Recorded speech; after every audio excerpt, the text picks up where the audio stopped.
السلام علیکم ورحمۃ اللہ وبرکاتہ۔ تو صرف مجھے آپ کی توجہ اور ان بزرگوں کی شفقتیں چاہیے ہوں گی۔ اللہ میری زبان پہ کلمۃ الحق جاری فرمائے۔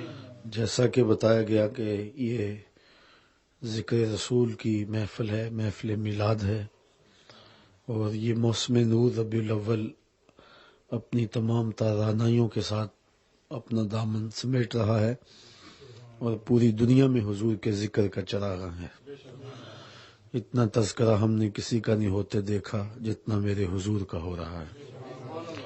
اعلی حضرت نے کیا خوب کہا تھا، کان جدھر لگائیے تیری ہی داستان ہے۔ اور اہل ایمان ہے کہ حضور کے ذکر سے اپنے قلب کی تسکین کا ساماں کرتے ہیں۔ حضرت شیخ مہدی الفاسی مطالع المسرات شرح دلائل الخیرات میں لکھتے ہیں، حضور کا ذکر سن کر جس شخص کے سینے میں ٹھنڈ نہیں پڑتی، اس کے سینے میں دھڑکنے والا دل کسی مومن کا دل ہی نہیں ہے۔ یہ ہو ہی نہیں سکتا کہ حضور کا ذکر ہو اور قلب کو راحت نہ پہنچے۔ لوگ پوچھتے ہیں یہ کہاں لکھا ہے؟ لکھے کی کمی نہیں، علماء دلائل کے انبار لگا دیتے ہیں، لیکن میں اپنے سادے لہجے میں یوں کہا کرتا ہوں کہ کیا ذکر رسول کے لیے بھی کسی دلیل کی ضرورت ہے؟ کبھی ایسا ہوا ہے کہ پھولوں کا تذکرہ چھڑا ہو اور بلبل کہے کہاں لکھا ہے؟ بات شمع کی ہو رہی ہو اور پروانہ دلیلیں ڈھونڈ رہا ہو، اور یہ بھی ممکن نہیں کہ بات سرکار مدینہ کی ہو رہی ہو اور امتی کو دلیل کی ضرورت ہو۔ محب کے لیے اس سے بڑا سرمایہ کوئی نہیں، کوئی اس کے محبوب کا ذکر چھیڑ دے۔ آیت ذکر نعمان لنا فإن ذکرہ هو المسک ما کررتہ یتضوع۔ امام شافعی علیہ رحمہ فرماتے ہیں، میرے ممدوح نعمان کی باتیں چھیڑو، ان کا ذکر ایسی کستوری ہے، تم جوں سے چھیڑتے جاؤ گے خوشبو پھیلتی چلی جائے گی۔ تو محب کے لیے تذکرہ محبوب راحت قلب کا سبب اور ذریعہ ہوتا ہے۔ مطرب سے کہو کہ چھیڑے ذرا اس جان تمنا کا قصہ، فرقت کے بھیانک لمحوں میں کچھ دل کو سہارا ہو جائے۔ علامہ رومی کا انداز تمثیل کا ہے، لیکن ہے بڑا دل نشین۔ فرماتے ہیں کسی نے مجنوں کو دیکھا کہ ریت کے اوپر لیلا لیلا لکھ رہا ہے، تو رک کے کہا یہ کیا کر رہے ہو؟ گفت مشق نام لیلا می کنم، خاطر خود را تسلی می دہم۔ کہنے لگا میں اپنے محبوب کا نام لکھ لکھ کے دکھی دل کو قرار دے رہا ہوں۔ تو رومی نتیجہ نکالتے ہیں کہ اگر لیلا کا نام مجنوں کو تسکین دیتا ہے تو حضور کا نام امتی کو تسکین نہیں دیتا۔ اور میں تو کہا کرتا ہوں، میں خانہ سہارا دیتا ہے نہ جام سہارا دیتا ہے، ہم کو تو مدینے والے کا ایک نام سہارا دیتا۔ ٹھنڈ پڑ جاتی ہے سینے میں جب کسی کے لبوں پہ اس نام کا چراغاں ہوتا ہے، ان کا نام لبوں پر آئے، میٹھا میٹھا منہ ہو جائے، ان کے بول بہاروں جیسے اور اصحاب ستاروں جیسے۔ مجلس اصحاب میں حضور تشریف لائے اور آقا کریم نے آ کر کے صحابہ سے پوچھا، مسجد نبوی میں یہ مجلس جمی تھی، کہ ما اجلسکم، تمہیں کس چیز نے بٹھایا ہے، کیوں بیٹھے ہو؟ تو صحابہ نے جو جواب دیا وہ یہ تھا، جلسنا نذکر اللہ ونحمدہ علی ما ہدانا للاسلام ومن علینا بکا۔ حضور ہمارے بیٹھنے کا مقصود یہ ہے کہ اللہ نے آپ کی صورت میں ہمارے اوپر جو احسان کیا، ہمیں ہدایت اسلام دی، اس پر ہم اس کا شکر ادا کر رہے ہیں۔ کوئی آپ سے پوچھے کہ یہاں کیوں بیٹھے ہو، تو آپ کہیں کہ ہم ذکر رسول کرنے کے لیے بیٹھے ہیں، تو وہ کہے گا سبحان اللہ۔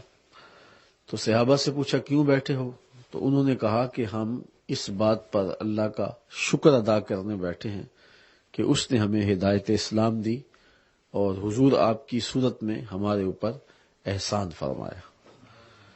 تو حضور نے فرمایا کہ صحابہ کیا تم مجھے اس بات پہ قسم دیتے ہو کسی کام کے لیے بیٹھے ہو؟ تو ایک خوشگوار حیرت تو ہوئی انہیں، لیکن برجستہ ادب سے عرض کی، حضور ہم قسم اٹھا کے کہتے ہیں ہم اسی کام کے لیے بیٹھے، ہمارے بیٹھنے کا کوئی اور مقصود نہیں ہے۔ جب ان سے قسم وصول کر لی تو ان کے چہرے کے اوپر جو حیرت و استعجاب کی کیفیت تھی اس کو دور کرنے کے لیے فرمایا کہ میں نے تم سے جو قسم لی ہے وہ کسی تہمت کی بنیاد پر نہیں لی، تمہارے قول کی صداقت پر مجھے کوئی شک نہیں تھا کہ میں نے قسم سے تصدیق چاہی ہو، بلکہ ماجرا کچھ اور تھا، اور وہ یہ کہ تم یہاں تھے، میں حجرے میں تھا، اتانی جبریل، میرے پاس جبریل امین آئے اور انہوں نے مجھے آ کے کہا ہے محبوب ذرا باہر نکل کے دیکھو، صحابہ تمہارے نام رب کا پیغام ہے، رب کہتا ہے ان اللہ یباہی بکم الملائکہ، تمہارے اس عمل پر اللہ فرشتوں میں فخر کر رہا ہے۔ اب وہ کون سا عمل ہے جس پہ فرشتوں میں رب ناز کر رہا ہے؟ وہ حضور کی صورت میں جو انعام خداوندی ہوا ہے اس پر شکرانے کی محفل پر اظہار فخر کیا جا رہا ہے۔ رب فرشتوں سے فرما رہا ہوگا کہ دیکھو میں نے محبوب عطا کیا، یہ کتنے قدردان نکلے کہ اب بھی بیٹھ کے اس نعمت کا شکرانہ ادا کر رہے ہیں۔ حضرت حسان بن ثابت رضی اللہ تعالی عنہ کی الگ سے بولی دیکھنا چاہو تو ان کے کلمات کی ترتیب یہ ہے، من علینا ربنا ام بعث فینا محمدا صلی اللہ علیہ وسلم، ہمارے رب نے ہمارے اوپر احسان کیا کہ ہمیں حضور عطا کر دیا۔ شاید اسی کا منظوم ترجمہ کسی نے کیا، فضل رب العلا اور کیا چاہیے، مل گئے مصطفیٰ اور کیا چاہیے۔ تو حضور کی صورت میں انعام خداوندی پر اظہار تشکر بجا لانا ہی محفل میلاد ہے، اور یہ حضور علیہ السلام کے اصحاب کے مجمع میں یہ سلسلہ موجود ہوا تو حضور خود آ کے تائید اور تصویب فرما دی۔ اللہ کی رحمتوں سے کوئی بعید نہیں کہ آج کی مجلس بھی قبول فرما لی جائے، اور رب فرشتوں سے کہے کہ دیکھو صدیاں ہو گئیں میرے محبوب اس دنیا پہ جلوہ گر ہوئے تھے، یہ آج بھی بیٹھ کر کے اس نعمت کا شکرانہ ادا کر رہے ہیں، اور یہ بات میری اور آپ کی بخشش کی ضمانت قرار پائے۔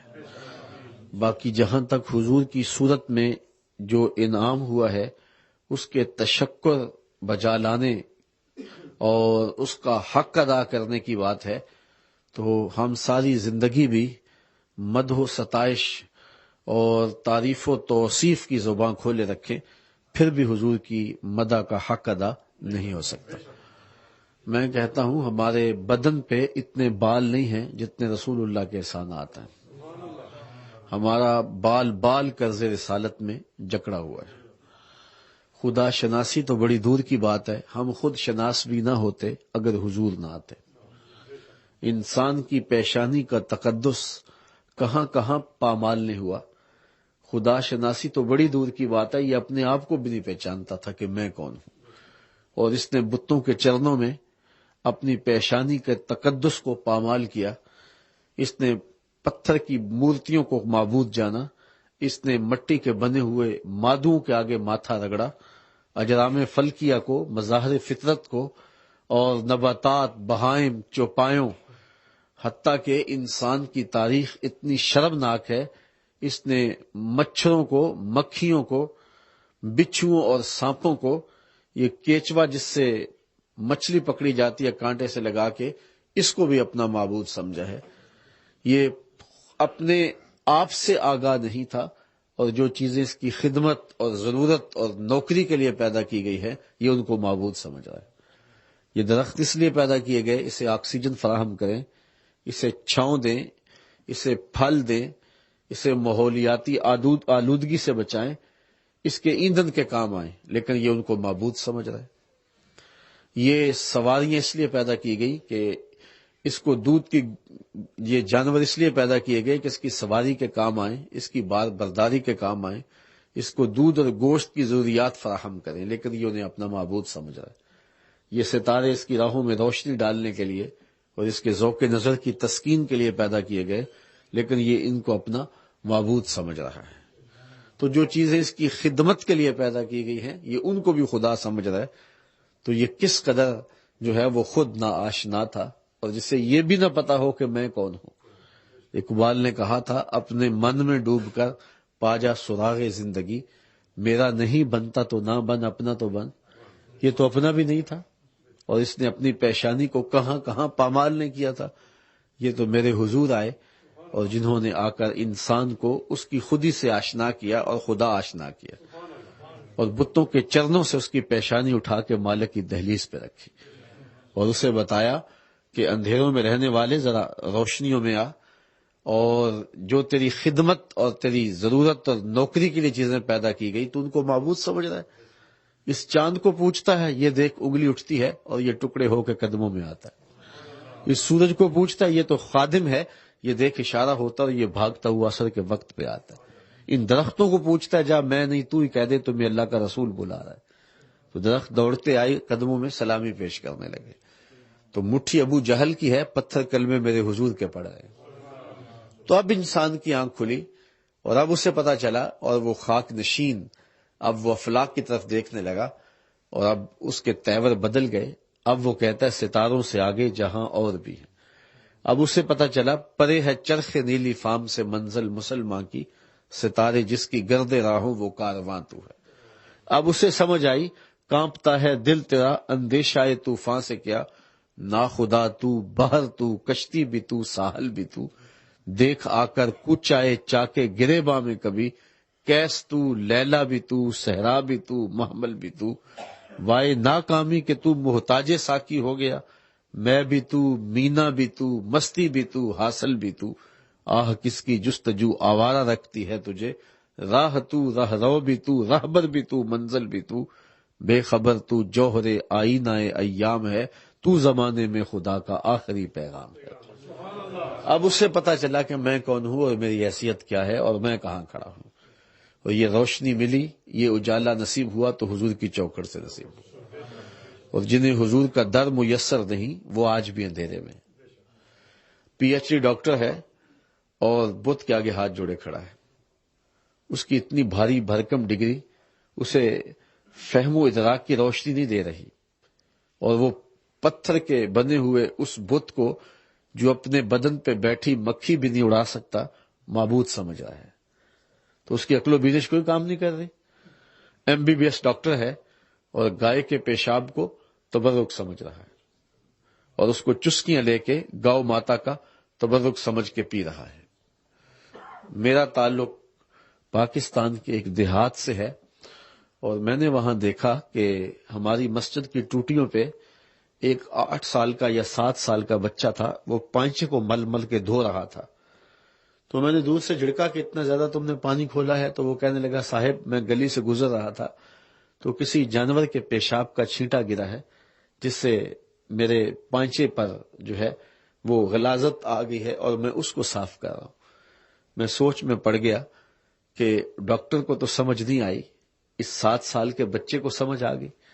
تو اندر سے جو جواب آیا وہ یہ تھا کہ وہ ہے ڈاکٹر، لیکن اس کے ہاتھ میں دامن میرے حضور کا نہیں، اور یہ ہے بچہ ماں نے گڑتی حضور کے پیار کی دی ہے، اس لیے تقدس روح تک اتر گیا ہے، اور پانچے کے اوپر پیشاب کا پڑا ہوا غیر مرئی چھینٹا بھی اس کو گوارا نہیں ہے۔ تو پھر پاکیزگی ملتی ہے تو اسی در سے ملتی ہے، طہارت ملتی ہے تو اسی چوکھٹ سے ملتی ہے، نور ملتا ہے، اجالا ملتا ہے تو اسی در سے ملتا ہے۔ اسی لیے ساری زندگی بریلی کی گلیوں میں کھڑے ہو کے میرے امام مدینے کی طرف منہ کر کے پکارتے رہے، چمک تجھ سے پاتے ہیں سب پانے والے، میرا دل بھی چمکا دے چمکانے والے۔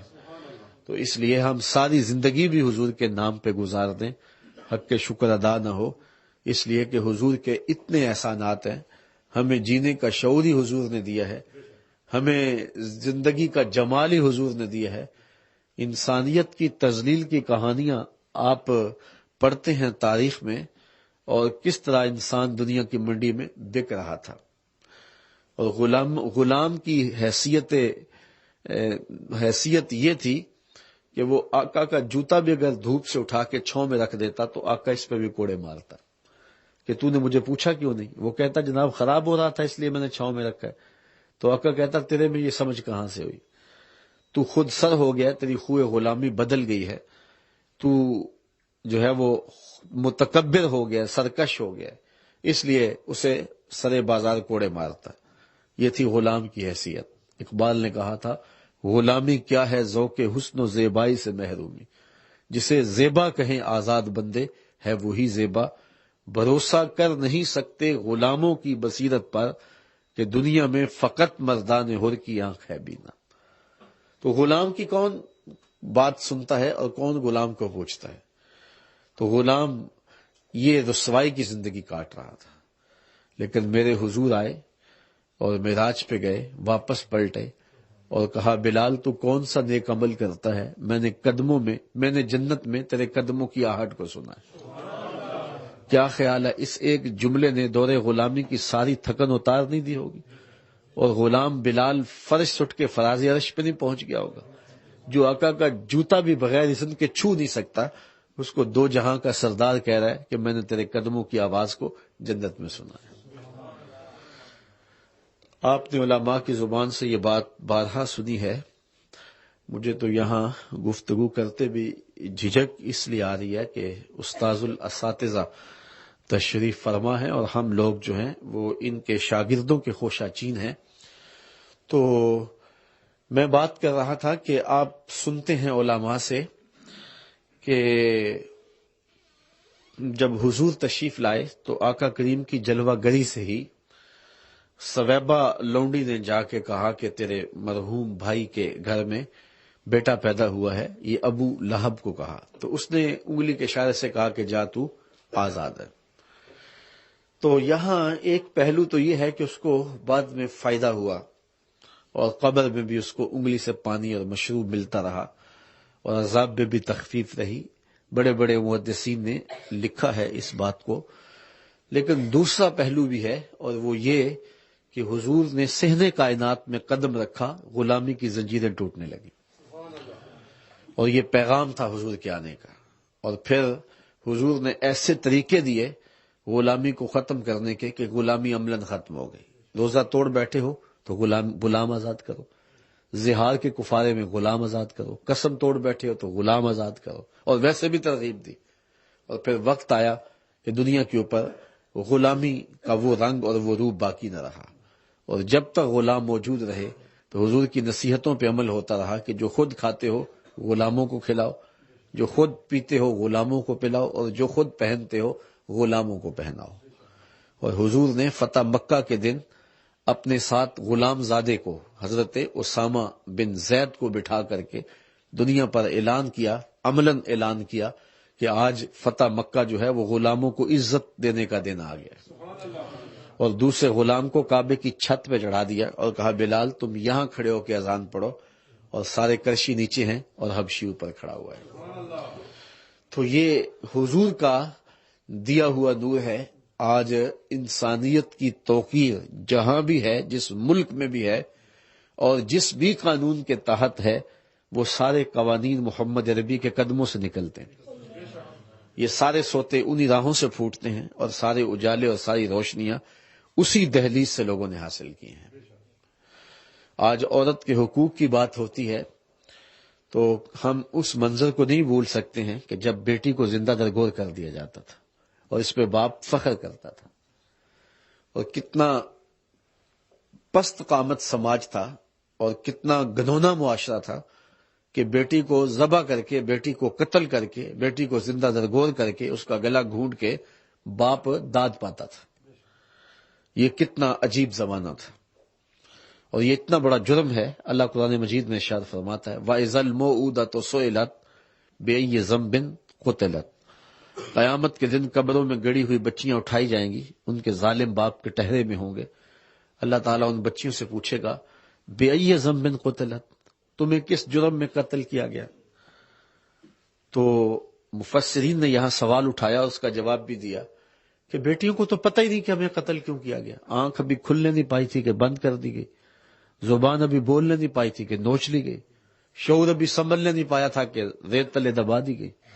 ان بچیوں کو تو پتہ ہی نہیں کہ ہمیں قتل کیوں کیا گیا، اور پھر ظالم باپ کے ٹہرے میں کھڑے ہیں۔ اور دنیا کا ضابطہ یہی ہے کہ مجرم سے اسباب جرم پوچھے جاتے ہیں، محرکات کیا تھے، تو وہ ظالم کھڑے ہوئے ان سے پوچھا جائے کہ تم نے قتل کیوں کیا۔ ان کے معصوم دامن پہ کون سا داغ دیکھا کہ تم بچیوں کو قتل کرنے پہ آمادہ ہو گئے؟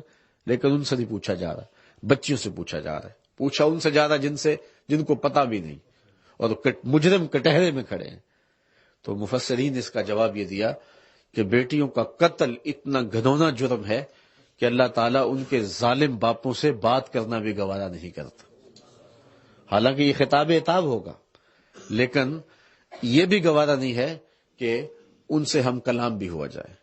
اور ایسا بڑا جرم ڈٹائی کے ساتھ، فخر کے ساتھ کیا جاتا ہے، اور صرف کرنے والا ہی فخر نہیں کرتا، معاشرہ بھی داد دیتا ہے۔ اس زمانے میں حضور کا ایک جملہ، اہل نظر کی نظر جو ہے وہ اس کی لطافتیں ہیں، اور پھر اس کو اس پہلو میں دیکھیں۔ آج اپنی بیٹی کے لیے محبت بڑی بات میں کہہ دوں، آپ کہہ دیں، تو یہ بڑی بات نہیں ہوگی۔ اس معاشرے میں بیٹی سے پیار کیا جاتا ہے، لیکن جب بیٹی کو زندہ درگور کر کے باپ فخر کرتا تھا، اس زمانے میں حضور کا یہ فرمانا، یہ صرف کلمہ محبت ہی نہیں ہے، یہ کلمہ جہاد بھی ہے کہ میری بیٹی فاطمہ میرے جگر کا ٹکڑا ہے۔ یعنی یہ اس ماحول کے اندر بات کہی گئی ہے جس ماحول میں بیٹی کو زندہ درگور کر کے باپ فخر کرتا تھا۔ آج تو بچیوں کے لیے جذبات اچھے ہیں، نیک ہیں۔ میں نے اپنے گجرانوالہ کی کلاتھ مارکیٹ میں ایک بوڑھے شخص کو دیکھا کہ اس نے اپنی جھکی ہوئی کمر کے اوپر بوریاں لادی ہوئی تھی۔ شناسائی تھی تو میں نے روک کے کہا کہ اب کام چھوڑ نہیں دیتے، آپ بوڑھے ہو گئے۔ تو وہ کہنے لگا، آنکھوں میں نمی آ گئی اور کہنے لگا کہ جناب میری ابھی ایک بیٹی رہتی ہے جس کی میں نے ابھی شادی کرنی۔ تو میں نے کہا یہ باپ تو زندہ درگور کرتا تھا، اس کے سینے میں پیار کس نے لکھ دیا؟ یہ بھائی تو قتل کرتا تھا، یہ اوور ٹائم لگا رہا ہے فیکٹری میں کہ میں نے بہن کے ہاتھ پیلے کرنے ہیں، اس کے سینے میں پیار کس نے لکھ دیا؟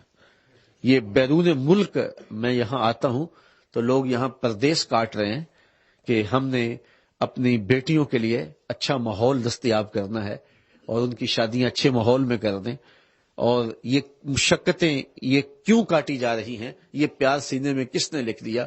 جواب ایک ہی ملے گا، میلاد والے محمد صلی اللہ علیہ وسلم۔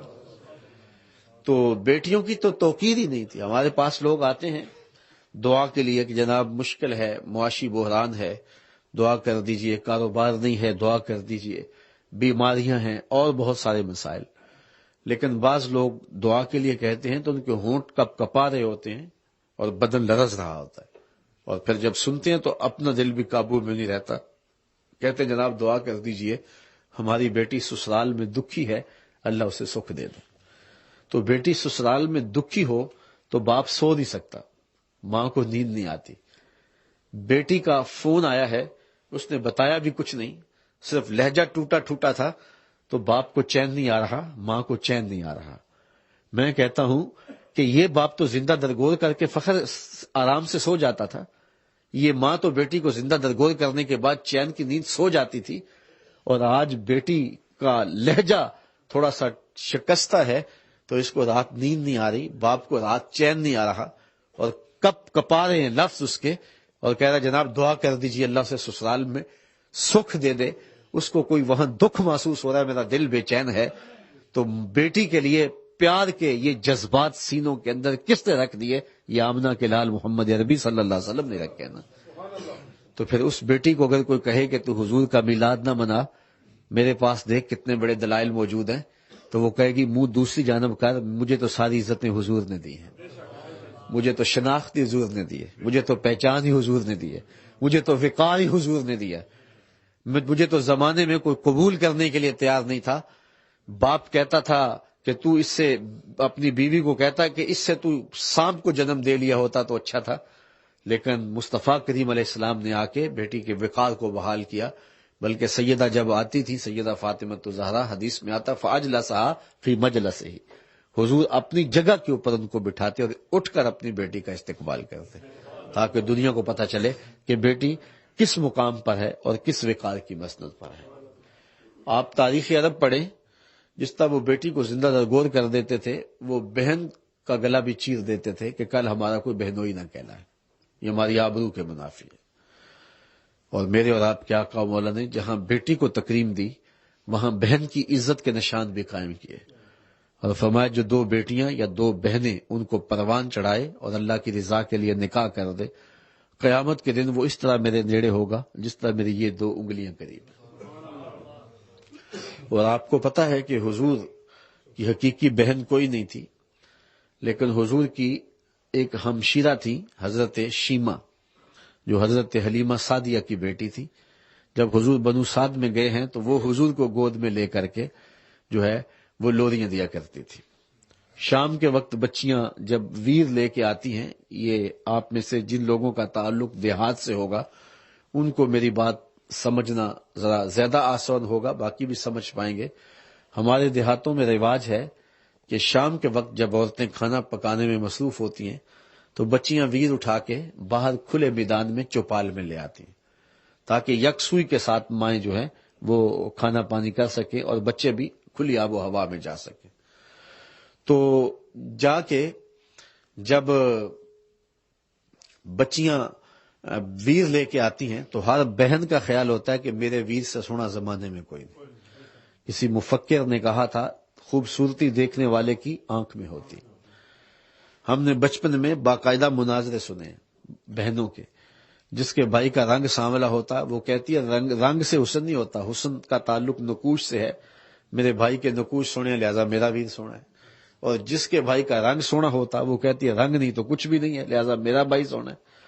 یہی بنو سعد کے اس کھلے میدان میں ہو رہا ہوتا، بہنیں اپنے اپنے ویر کی خوبصورتی پہ دلیلیں دے رہی ہوتی کہ حضرت شیمہ بھی اپنے ویر محمد کو اٹھا کے لے آتی صلی اللہ علیہ وسلم، اور دوسرے کہتی نہیں میرا ویر بھی آ گیا، تو وہ کہتی نہیں شیمہ تیرے ویر کا مقابلہ تو نہیں نا۔ تو پھر وہ حضور کو سینے سے چمٹا لیتی اور لوری دیتی اور کہتی ہے اللہ میرے ویر محمد کو سلامت رکھنا، آج بچوں کا سردار ہے، کل اپنی آنکھوں سے دیکھوں جوانوں کا بھی سردار۔ شیخ محقق نے لکھا ہے، باقی لوگوں نے بھی، کہ حضرت شیمہ کا جس قبیلے میں نکاح ہوا اس کے ساتھ مسلمانوں کا جہاد ہوا، اللہ نے فتح دی، ان کے لوگ پکڑے گئے تو فدیے کی رقم وہ اکٹھی کر رہے تھے اپنے قبیلے کے گھروں سے، تو چلتے چلتے شیمہ کے گھر بھی پہنچے اور کہا کہ تمہارا اتنا حصہ بنتا ہے تم بھی دو۔ انہوں نے کہا کس لیے، تو انہوں نے بتایا، چلتے چلتے کسی کی زبان پہ حضور کا نام آ گیا، تو حضرت شیمہ نے کہا کہ اچھا اس نے تمہارے بندے پکڑے ہیں تو پھر پیسے اکٹھے نہ کرو۔ کہا کیوں؟ کہا مجھے ساتھ لے جاؤ، میں تمہارے قیدی چھڑا کے لاتی ہوں۔ انہوں نے کہا تو کیسے لائے گی؟ کہا تم نہیں جانتے وہ میرا ویر لگتا ہے، اللہ اکبر، وہ میرا بھائی لگتا ہے۔ تو قوم کے سرداروں کو لے کر حضور کے خیمہ نوری میں حضرت شیمہ داخل ہوتی ہے۔ پہلے تو صحابہ ننگی تلواروں سے پہرا دے رہے تھے، حضرت شیمہ بے باکانہ انداز میں آگے بڑھنے لگی تو صحابہ نے راستہ روک دیا، رک جائے دیہاتی عورت، آگے کوچہ رسول ہے، آگے بغیر اذن کے تو جبریل بھی نہیں جا سکتے، تم کون ہو؟ تو حضرت شیمہ نے تلوار جھٹک کے پیچھے کرتے ہوئے کہا خلو سبیلی وَاعْلَمُوا أَنَا أُخْتُ نَبِيِّكُمْ، میری راہیں چھوڑ دو، جانتے نہیں میں تمہارے نبی کی باجی لگتی۔ پلکیں جھک گئیں اور صحابہ نے تلواریں خم کر لی اور حضرت شیمہ حضور کے خیمہ نوری میں داخل ہوئی تو حضور نے دیکھا اور اٹھ کے کھڑے ہو گئے اور کہا بہن کدھر آنا ہوا؟ تو کہا حضور آپ کے لوگوں نے مارے، کچھ لوگ پکڑ لیے، چھڑانے آئی ہوں۔ تو آقا کریم نے فرمایا کہ بہن تم نے زحمت کیوں گوارا کی، پیغام بھیج دیا ہوتا میں قیدی چھوڑ دیتا۔ پھر حضور نے کچھ گھوڑے اور چند جوڑے دیے، بھائیوں کے دروازے پہ بہنیں آ جائیں تو بھائی خالی تو نہیں موڑا کرتے۔ اور پھر حضور الوداع کرنے کے لیے خود باہر تشریف لائے اور صحابہ سے فرمایا جب میں قیدی چھوڑا کرتا ہوں تم سے مشورہ کیا کرتا ہوں، آج پہلا موقع ہے میں مشورہ بھی نہیں کرتا اور قیدی بھی چھوڑ رہا ہوں۔ عرض کی حضور جو چاہیں آپ کریں، لیکن ارشاد فرمایا جائے آج آپ مشورہ کیوں نہیں فرما رہے؟ فرمایا اس لیے کہ میرے دروازے پہ میری بہن آ کھڑی ہوئی تھی۔ تو دنیا کے سامنے بہن کے وقار کو رکھا۔ عکاس کے میلے میں ہم تاریخ میں پڑھتے ہیں 3 سکے بھائیوں نے اپنی ماں کو 900 دراہم کے اندر فروخت کیا۔ سوتیلی ماں تو ترکے میں بٹتی ہی تھی، سکی ماں کی فروختگی کی بھی ہم جو ہے وہ کہانی پڑھتے ہیں، لیکن میرے آقا نے جنت کھینچ کے ماں کے قدموں تلے رکھ دی اور ماں کو وقار کی مستند پہ بٹھایا۔ اور خود حضور علیہ السلام نے ایک دن نماز عشاء پڑھانے آئے، امام سیوطی نے الحاوی الفتاوی میں اس کو لکھا ہے، حضور عشاء پڑھانے آئے تو یہ مکی دور تو تھا نہیں، مدنی زمانہ تھا، تو لوگ ادب سے کھڑے ہو گئے. تو حضور مصلی پہ آئے تو بس آنکھیں چھم چھم برسنے لگی، اور پھر ایک ٹھنڈی آ بری اور روتے ہوئے کہا لو ادرکت والدیہ او احدہما، کاش آج میرے ماں باپ زندہ ہوتے. انسان نے دکھوں کا دور دیکھا ہو، اللہ بعد میں خوشحالیاں دے دے، تو انسان اس بات کی آرزو کرتا ہے کہ میرے ماں باپ نے میرا دکھ بھرا زمانہ دیکھا، کاش کہ مجھے عزت کے زمانے میں، وقار کے زمانے میں، میرے سر کے اوپر وقار کی جو ہے وہ دستار بندی ہے، میرے آنگن میں بچوں کا ایک جہاں آباد ہے، دولت کی ریل پیل ہے، عزت ہے، شہرت ہے، تو کاش میرے ماں باپ دیکھتے تو کتنے خوش ہوتے. تو انسان آرزو کرتا ہے. اور پھر آپ جانتے ہیں کہ حضور علیہ السلام پیدا ابھی ہوئے تھے کہ آپ کے والد گرامی کا انتقال پہلے ہو چکا تھا، اور 6 سال کی عمر میں سیدہ آمنہ سلام اللہ علیہا کا بھی جو ہے وہ انتقال ہو گیا. اور وہ واقعہ اس طرح ہوا کہ حضور اپنی ماں کے ساتھ ننیال گئے، مدینہ المنورہ حضور کا ننیال تھا، تو واپس آئے تو ابوا کے مقام پہ حضرت آمنہ کی طبیعت خراب ہو گئی. تو انہوں نے اپنی باندی حضرت برکہ جنہیں ام ایمن کہتے ہیں انہیں بلا کر کہا کہ میرے بیٹے کو بحفاظت امیر قریش عبد المطلب تک پہنچا دینا. اور پھر انہوں نے حضور علیہ السلام کو اپنے سامنے بٹھایا اور شفقت برا ہاتھ حضور کے سر پہ رکھا. ان کا گمان یہ تھا کہ یہ بخار جان لیوا ثابت ہوگا، تو انہوں نے حضور سے کچھ باتیں کرنا چاہی، لیکن حضرت آمنہ کے ضبط کے بندھن ٹوٹ گئے اور چھم چھم آنکھیں برسنے لگی، اور آپ جو کہنا چاہ رہی تھی نہ کہہ پائیں، بمشکل چند لفظ کہے، اور وہ یہ تھے کہ بیٹا ہر نئی چیز نے پرانی ہو جانا ہے اور ہر باقی نے فنا ہو جانا ہے. میں بھی جا رہی ہوں وہ ذکر باق و ولدت کا توہرا، لیکن میرا ذکر نہیں مٹے گا، اس لیے کہ تیرے جیسا ستھرا بیٹا چھوڑ کے جا رہی ہوں. جن ماؤں کے بیٹے اتنے اچھے ہوں ان ماؤں کا ذکر نہیں مٹا کرتا. یہ آخری لفظ تھے سیدہ آمنہ کے کہ ان کا انتقال ہو گیا. حضور ماں سے لپٹ گئے کہ امی آپ آگے بولتی نہیں، لیکن خاموش ہو گیا تھا چمن بولتا. پھر وہی تدفین کی گئی سیدہ آمنہ کی، اور قبر پہ چھوٹے چھوٹے پتھر کے ٹکڑے رکھ دیے گئے. وہ کیا کسی شاعر نے کہا تھا کہ تجھے کن پھولوں میں ہم کفن دیں، تو جدا ہی ایسے موسموں میں ہوا جب درختوں کے ہاتھ پھولوں سے خالی تھے. آج مدینے میں حضور کی ماں کا انتقال ہوتا تو فرشتے پھول لے کے آتے اور صحابہ کا اجتماع ہوتا جنازے میں، لیکن یہ ابوا کا جو ہے وہ ریت کا ٹیلا ہے، اور حضور ماں کی تدفین کر کے ام ایمن کے ساتھ بیٹھ کر کے واپس آ رہے ہیں. آج حضور جب مدینے میں آئے، وہ زمانہ گزرے، طائف کی گلیاں بھی آئے، مکے کے بازار بھی آئے، شاب ابی طالب کی سختیاں بھی آئیں، بہت مشکلات سہی، لیکن آج حضور مدنی دور میں ہے، ادب کی آیتیں اتر چکی ہیں. حکم ہے خبردار میرے نبی کی آواز سے آواز بھی اونچی نہ کرنا، عمل ضائع کر دیں گے اور تمہیں پتہ بھی نہیں چلنے دیں گے. تو حضور حجرے سے آئے تو صحابہ ادب سے کھڑے ہو گئے. حضور کی نظر پلٹ کے ابوا چلی گئی اور آنکھیں چھم چھم برسنے لگی، اور پھر روتے ہوئے کہا کاش آج میری ماں زندہ ہوتی اور میں وَأَنَا أُصَلِّي صَلَاةَ الْعِشَاء، اور میں لوگوں کو نماز عشاء پڑھا رہا ہوتا، وَأَقْرَأُ فِيهَا بِفَاتِحَةِ الْكِتَابِ، اور اس میں سورہ فاتحہ کی تلاوت چل رہی ہوتی. پھر میری ماں کو میرے ساتھ کوئی کام یاد آ جاتا، وہ دروازے پر آتی اور چلمن سرکاتی اور مجھے میٹھے انداز میں بیٹا کہہ کے آواز دیتی. فرمائے لوگوں میں اپنی نماز چھوڑ کے پہلے ماں کی بات کو سن لیتا. تو کہاں ماں ترکے میں بٹتی تھی، کہاں ماں میلوں میں بکتی تھی، اور کہاں ماں کو عزت کی کس مسند پہ بٹھایا. اب میں آپ سے 2 باتیں اور کر کے اجازت چاہ لوں گا. جب ماں کی عزت نہیں تھی، جب بیٹی ذبح کر دی جاتی یا زندہ درگور کر دی جاتی، اور جب بہن کی توقیر نہیں تھی، تو پھر بیوی کا کیا حال ہوتا ہوگا.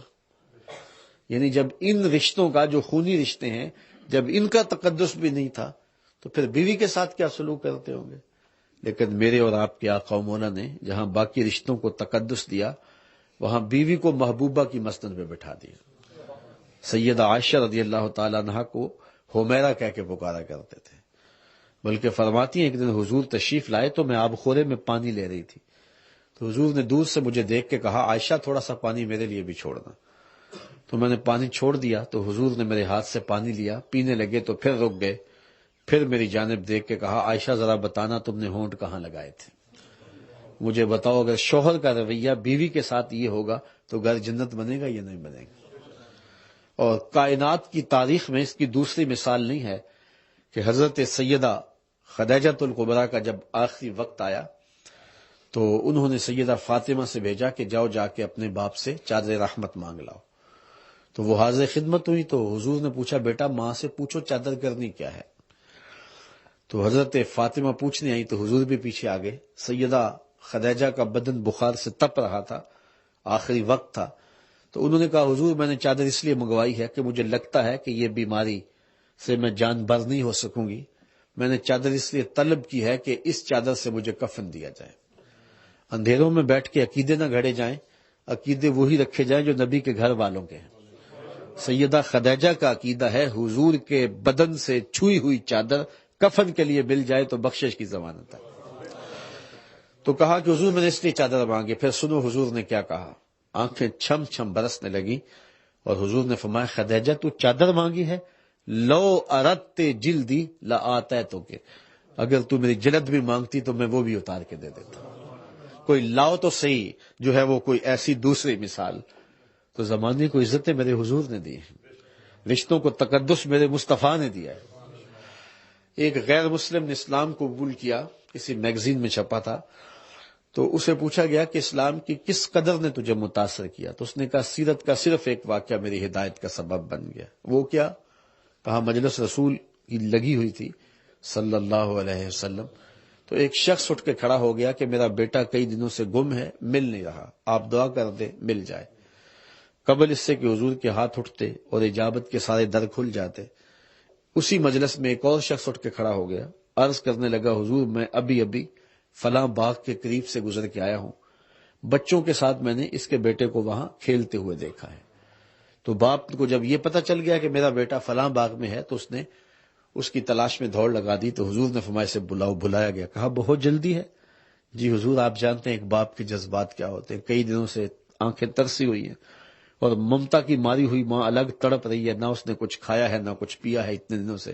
میں چاہتا ہوں خود بھی آنکھیں ٹھنڈی کروں اور ماں تک بھی پہنچاؤں. فرمایا ضرور جاؤ، میں تمہیں روکتا نہیں، روکنے کے لیے بلایا بھی نہیں، تمہارے جذبات سے اچھی طرح آگاہ ہوں، لیکن تمہیں بلایا ہے تو اس کا بھی ایک مقصد تھا. جی حضور ارشاد فرمائیے.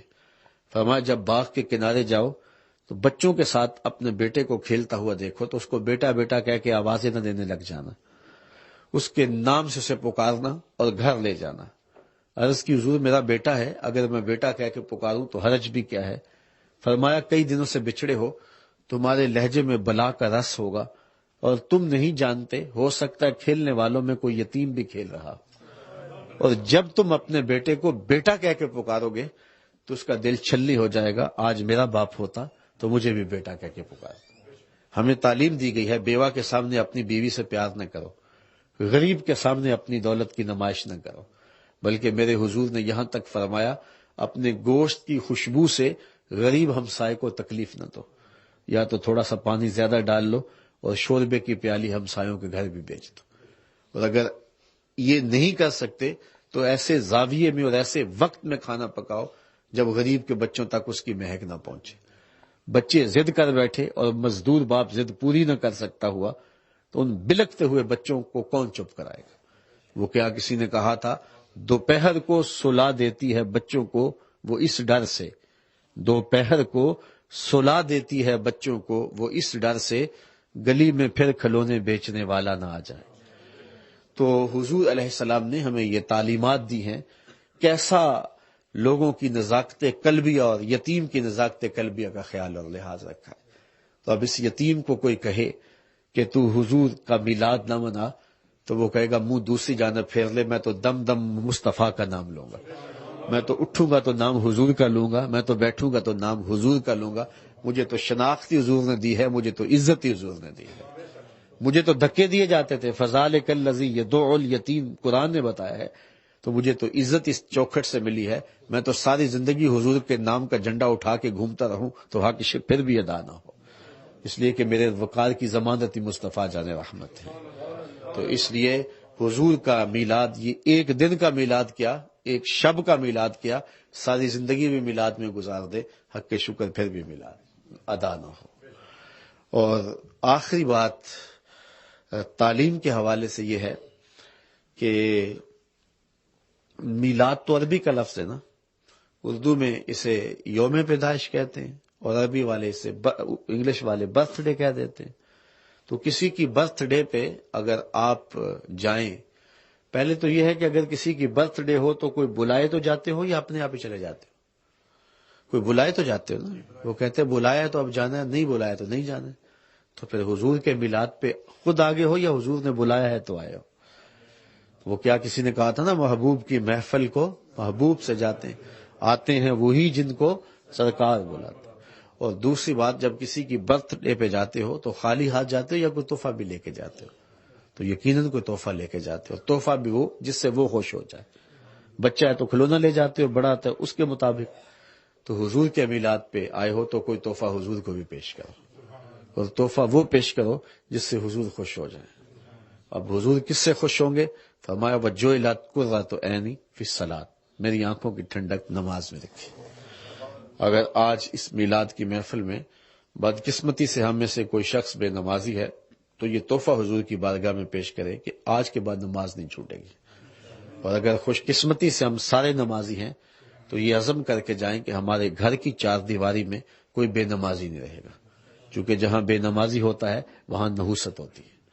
حضرت غوث اعظم فرماتے ہیں بے نمازی اتنا منحوس ہوتا ہے اس کو مسلمانوں کے قبرستان میں دفن نہ کرو. سلطان باہو بولے بے نمازی سے خنزیر بھی پناہ مانگتا ہے. اور شیخ سعدی کہتے ہیں بے نمازی کو قرض نہ دو، جو رب کا قرضہ نہیں دیتا تمہارا قرضہ کیسے ادا کرے. اور قیامت کے دن اللہ سب سے پہلا سوال نماز کے بارے میں پوچھے گا. اور قرآن میں آتا کچھ لوگ جہنم کی طرف جا رہے ہوں گے، راستے میں انہیں کچھ لوگ ملیں گے اور کہیں گے ما سلککم فی سقر، تم جہنم کو کیوں جا رہے ہو؟ تو وہ جواب میں یہ کہیں گے لم نکو من المصلین، ہم نماز نہیں پڑھا کرتے تھے. تو اس لیے میں اور آپ آج کی اس مجلس میں یہ عزم کریں کہ ہم اور ہمارے ماحول میں کوئی بے نمازی نہیں ہوگا. پھر حضور کا میلاد، اس کے فوائد دو چند ہو جائیں گے.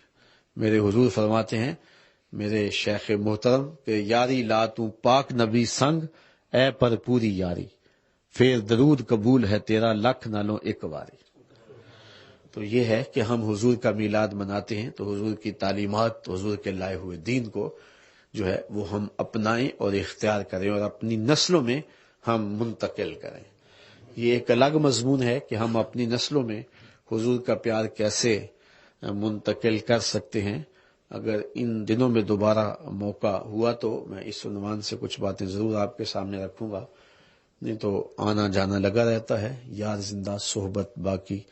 اللہ تعالیٰ آپ لوگوں کو اپنی خاص کرم نوازیوں اور رحمتوں کے سائے میں رکھے.